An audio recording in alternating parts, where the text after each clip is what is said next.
তো hello friend, take addiction চ্যানেলে আপনাদের স্বাগতম। তো দেখতে পাচ্ছেন এটি একটি সাবুফার অ্যাম্প্লিফায়ার, যেটি আমি আমার কাস্টমারের নিড অনুযায়ী বানিয়েছি। তো কাস্টমারের আরেকটি নিড ছিল যে এখানে স্যাটেলাইটের জন্য আউটপুট দেওয়া থাকবে। তো এখানে আমি আরসিএস সকেট দিয়ে আউটপুট দিয়ে রেখেছি। তো এখান থেকে অন্য অ্যাম্প্লিফায়ারে ইনপুট দিয়ে স্যাটেলাইট বাজাবেন আর এটিতে সাবুফার বাজাবেন। তো সর্বপ্রথম আমি আসি যে একটা আদর্শ অ্যাম্প্লিফায়ারে কেমন কি জিনিসের প্লেসমেন্ট হওয়া উচিত, ওটা প্রথম টপিক আমি আলোচনা করব। সর্বপ্রথম আমি আপনাদেরকে দেখাই যে আমাদের অ্যাম্প্লিফায়ার ক্যাবিনেটে দেখতে পাচ্ছেন দুদিকে কাট আউট রয়েছে এয়ার কন্ডাক্টের জন্য। তো তার জন্য আমি অ্যাম্প্লিফায়ারের দুটি হিটিং এলিমেন্ট অর্থাৎ ট্রান্সফর্মার আর মেন অ্যাম্প্লিফায়ার পাওয়ার অ্যাম্প্লিফায়ার বোর্ড দুদিকে রেখেছি, যাতে বেশিরভাগ ম্যাক্সিমাম টাইম কাছাকাছি এয়ারের কাছাকাছি থাকে। তো এই হলো আপনাদের প্রথম স্টেপ, যে হিটিং এলিমেন্টগুলো কুল রাখার আপনাদের চেষ্টা করতে হবে। তো তারপরে আসি পাওয়ার সাপ্লাই অর্থাৎ ট্রান্সফর্মার আর ফিল্টার ক্যাপাসিটার সার্কিট একদম যেন কাছাকাছি হয়, একদম কাছাকাছি হয়, যাতে আমাদের এনার্জি বা পাওয়ার লস না হয়।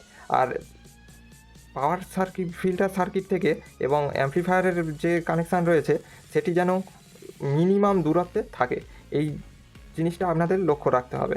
তো তারপরে আসি যে দেখতে পাচ্ছেন প্রত্যেকটা এলিমেন্ট এবং জিনিসপত্র মডিউল ট্রান্সফর্মার বলুন সব স্ক্রু দিয়ে ভালোভাবে এখানে আমি লাগিয়ে নিয়েছি।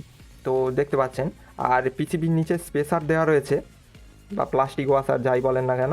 তো দেখতে পাচ্ছেন সম্পূর্ণ প্রফেশনালভাবে এখানে জিনিসগুলোর প্লেসমেন্ট আমি করেছি।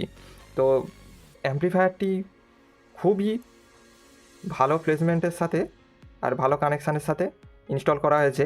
তো নাড়ালে বিন্দুমাত্র আওয়াজ পাবেন না কোনো এতে। তো তো বুঝতেই পারছেন যে প্রপার কতটা ফিটিং এখানে দেওয়া রয়েছে।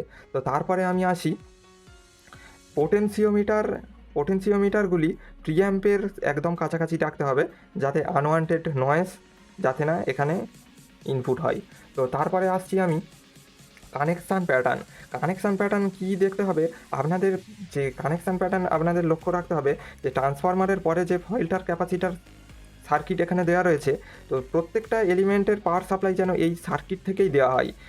এই হয়তো দেখতে পাচ্ছেন যে প্রিঅ্যাম্প থেকে এই প্যানেলের পাওয়ার সাপ্লাই দেওয়া হলো, এরম যেন না হয় বন্ধুরা, ঠিক আছে? তো এখানে দেখতে পাচ্ছেন যে কটি বোর্ড রয়েছে, তো পাওয়ার অ্যাম্প্লিফায়ার বোর্ড এই পিসিবি থেকেই পাওয়ার দেওয়া হয়েছে। প্রি অ্যাম্প্লিফায়ার এতেও এই পিসিবি থেকে পাওয়ার দেওয়া রয়েছে। ব্লুটুথ প্যানেল এটিও এই পিসিবি থেকেই পাওয়ার দেওয়া রয়েছে। তো তাতে আপনাদের কী সুবিধা হয় যে কোনো নয়েজ আসার চান্সটা সম্পূর্ণ বন্ধ হয়ে যায় বন্ধুরা। যত কানেকশান ঘুরিয়ে করবেন তত বেশি নয়েজ আসার সম্ভাবনা থাকবে। তো গ্রাউন্ড লুপ ফেঁসে যেতে পারে, তো তার জন্য নয়েজও আসে। তো গ্রাউন্ড লুপটা অ্যাভয়েড করার জন্য এই সিঙ্গেল পিসিবি ব্যবহার করবেন, আর সিঙ্গেল পিসিবি থেকেই প্রত্যেকটা জিনিসের পাওয়ার সাপ্লাই দেবেন। তো এখানে ফ্যানের পাওয়ার সাপ্লাইও আমি এই বোর্ড থেকেই দিয়েছি। তো তারপরে আসছি আমি এখানে স্পেসিফিকেশান। তো এখানে ছোট্ট একটি স্পেসিফিকেশান অ্যাড করেছি, যাতে এই অ্যাম্প্লিফায়ারের অ্যাপ্লিকেশানটা দুভাবেই করা যায়। তো এটি একটি সাবউফার অ্যাম্প্লিফায়ারের মতো কাজ করবে এবং নর্মাল অ্যাম্প্লিফায়ারের মতো কাজ করবে। কীভাবে কাজ করবে আপনাদেরকে দেখাই। তো এখানে আমি দুটি সুইচ লাগিয়ে নিয়েছি। তো এটি হচ্ছে কি সিলেক্টার সুইচের মতোই, ঠিক আছে? প্রথমে সুইচটি দুটো অন রয়েছে, অর্থাৎ এটি নর্মাল অ্যাম্প্লিফায়ারের অর্থাৎ প্রিঅ্যাম্পের যে লেফট রাইট আউটপুট রয়েছে সেটি এই পাওয়ার অ্যাম্প্লিফায়ারে যাচ্ছে। আর এটি অফ করে দিলে এবং নিচের দুটি অন করলে তো এর সাবউফার সেকশানটা এই অ্যাম্প্লিফায়ার বোর্ডে যাচ্ছে। অর্থাৎ সাবউফার সেকশান যখন এই অ্যাম্প্লিফায়ার বোর্ডে যাচ্ছে এটি সাবউফার অ্যাম্প্লিফায়ার, এবং লেফট রাইটের সেকশান যখন এই বোর্ডে ইনপুট যাচ্ছে তখন স্যাটেলাইট হিসাবে বা নর্মাল অ্যাম্প্লিফায়ার হিসেবে কাজ করবে। তো এই একটি ছোট্ট জিনিস যেখানে আমি অ্যাড করে এই অ্যাম্প্লিফায়ারটা অনেকটা বেটার করার চেষ্টা করেছি। তো তারপরে আসি এর এই অ্যাম্প্লিফায়ারের আউটপুট নিয়ে। তো দেখতে পাচ্ছেন এখানে যেহেতু 200 ওয়াটের মোনো অ্যাম্প্লিফায়ার বোর্ড রয়েছে, তো আপনারা এখানে 250-300 ওয়াটের সাবউফার এখানে ইউজ করতে পারবেন, অবশ্যই 4 ohms লোডে। আর যখন আপনারা নর্মাল অ্যাম্প্লিফায়ার হিসেবে ব্যবহার করবেন তো এটি 4 ohms লোডে মোটামুটি 200 180 ওয়াট আউটপুট আশা করি দিয়েই দেবে, এবং 8 ohms লোডে এটি 120 থেকে 150 ওয়াট আউটপুট দেবে। তো এই অ্যাম্প্লিফায়ারটাই সম্পূর্ণ দেখতে পাচ্ছেন কম্প্যাক্ট কানেকশানের মধ্যে দিয়ে বানানো হয়েছে। তো প্রত্যেকটা জিনিস ভালোভাবে ড্রেসিং করা রয়েছে। তো দেখতে পাচ্ছেন প্রত্যেকটা জিনিস সম্পূর্ণ ড্রেসিং করা রয়েছে। আর এখানে মেন পাওয়ার সাপ্লাইয়ের যে কেবেলগুলো রয়েছে যথেষ্ট থিক এবং ব্র্যান্ডেড ফিনোলেক্সের তার আমি এখানে দিয়েছি। তো প্রত্যেকটি জিনিস দেখুন একদম পারফেক্টলি স্ক্রু দিয়ে পারফেক্ট সাইজের স্ক্রু দিয়ে এখানে আমি লাগিয়ে নিয়েছি। তো অ্যাম্প্লিফায়ারের ফ্রন্টটা আপনাদেরকে দেখিয়ে দিই। তো নবগুলো এখনও লাগানো হয়নি। তো এখানে আপনারা পুশ সুইচ না ইউজ করে এখানে টগল সুইচ ইউজ করবেন, তাতে আপনাদের লংজিভিটিটা অনেকটা দেবে।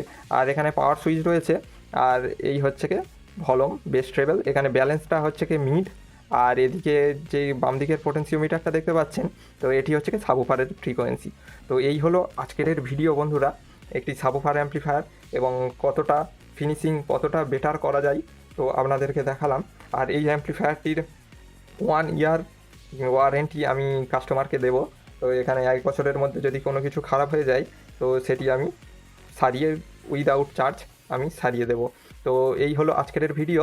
তো ভিডিওটি ভালো লেগে থাকলে অবশ্যই একটি লাইক করবেন আর চ্যানেলটি সাবস্ক্রাইব করে সাথে থাকবেন। ধন্যবাদ।